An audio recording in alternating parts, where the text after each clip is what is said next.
My children are 17 and 14 respectively. And I'm hoping the fact that they're teenagers is the reason for their incredibly shitty behavior. My husband, before he met me, had a wife and a newborn baby that passed away in Canada due to hazardous road conditions that resulted in a 4-car smash-up. No one was at fault, it was a horrific disaster.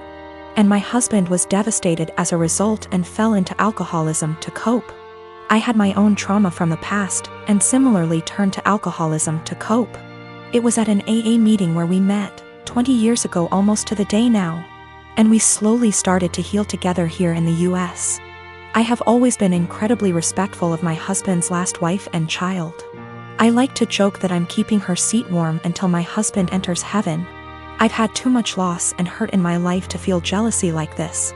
And I am so damaged that I just feel lucky that I got to actually feel love in this world, and that my husband could open his beautiful heart to me.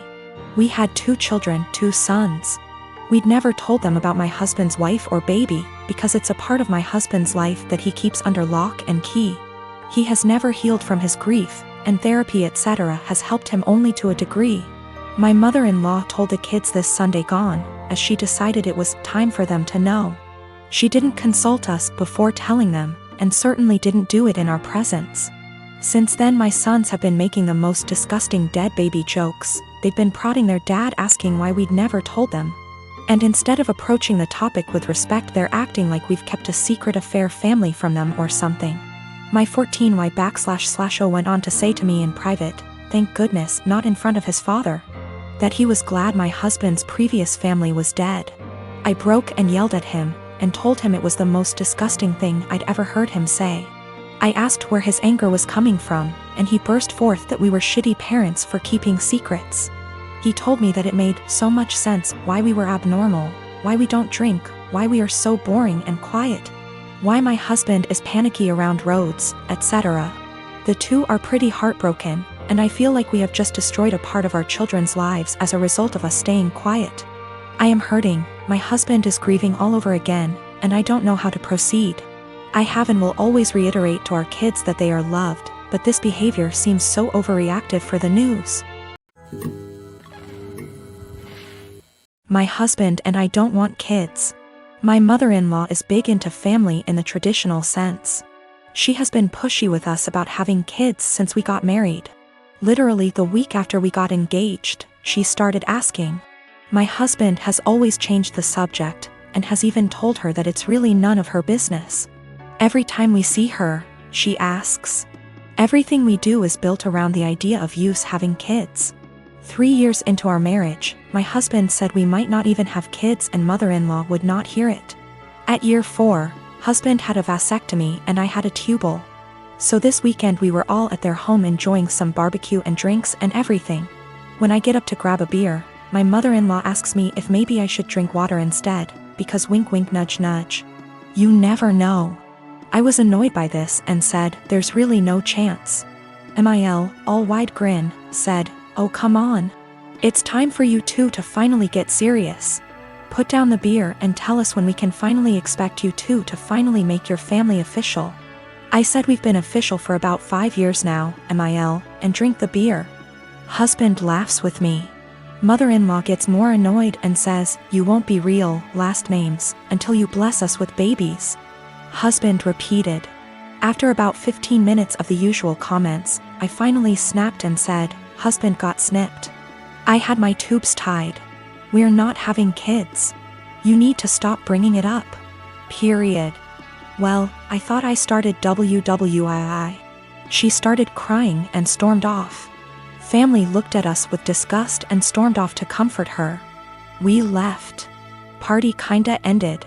The social media bullshit started shortly after. Vague posts, links about how motherhood is a woman's greatest calling, listicles about how unhappy childless women are, etc. Some meme about how I guess I wasn't a good enough mother and won't be graduating to grandmother. It's obnoxious to the point that I just muted all of them.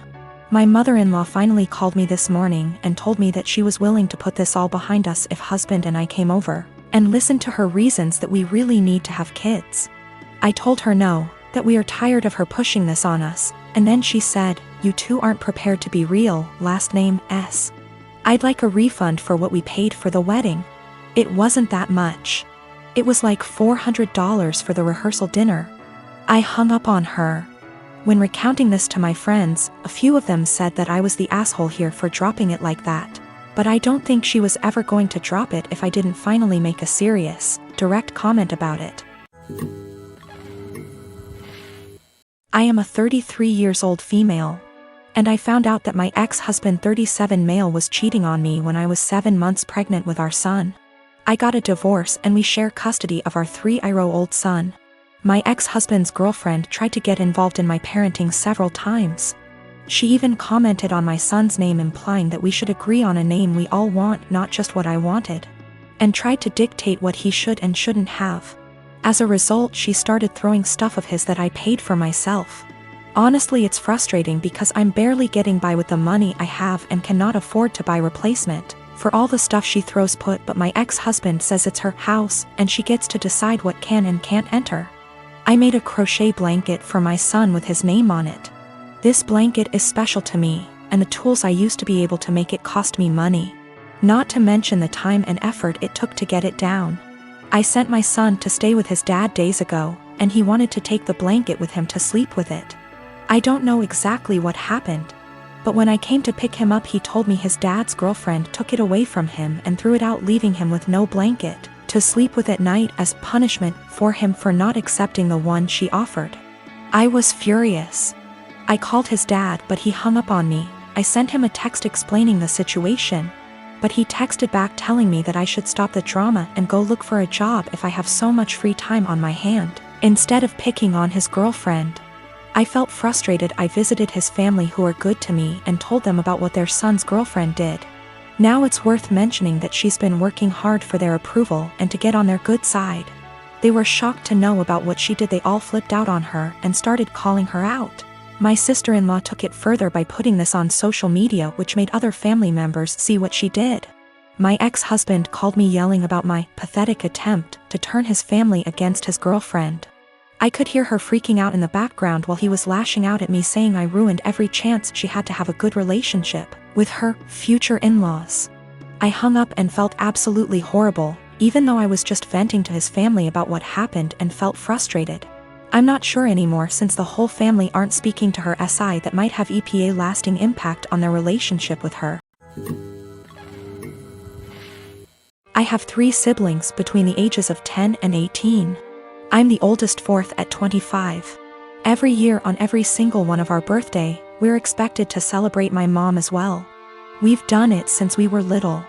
It was taught to me as giving thanks for carrying plus giving birth to us, which I'm all for. I am grateful, as we wouldn't be here without her. The issue is, though, it becomes less of our birthday and more so an anniversary for the day our mom gave birth. Every year on our birthday, our mom gets gifts too. As we got older, we're now expected to get her monetary gifts, and not cards or homemade stuff. Just recently was my birthday and I was gifted some much-needed clothes and dishware for my new apartment. My dad, however, got my mom a new MacBook. My siblings all got her gifts too. My youngest brother isn't expected to give much, but my 16-year-old sister and 18-year-old second brother work, so they're expected to give gifts too. My sister pulled me aside before my birthday and said she was sorry she couldn't get me much. She got me a sweater, I love it, and that she wanted to get me more, but our mom was pressuring her to get a certain necklace for our mom. Apparently my mom had been dropping hints for months, and my sister was worried our mom would be upset and feel underappreciated if she didn't get it. I asked how much it was, and my sister said it was $300. I honestly lost it on our mom and chewed into her later that afternoon when my mom opened her gifts after me. I think she's ridiculous for even wanting my sister to spend so much on a gift. Mom started crying and my dad kicked me out. Mom won't answer calls, but my aunt, mom's sister, called and said I was a POS for not respecting my mother and that I'm a selfish, narcissist child for being jealous of the gifts mom got. I thought I was in the right, but now I don't know. It's been over 2 weeks and mom won't answer my calls. She's been posting on Facebook inspiration quotes about letting go of the toxicity in your life, how blood doesn't equal family, and how hard it is to be a mother. Several family members, aunt, grandma, uncle, and 2 of my cousins, are replying to the posts and are very obviously directing vague comments at me about being a horrible daughter. What to think now because of how many people are on her side.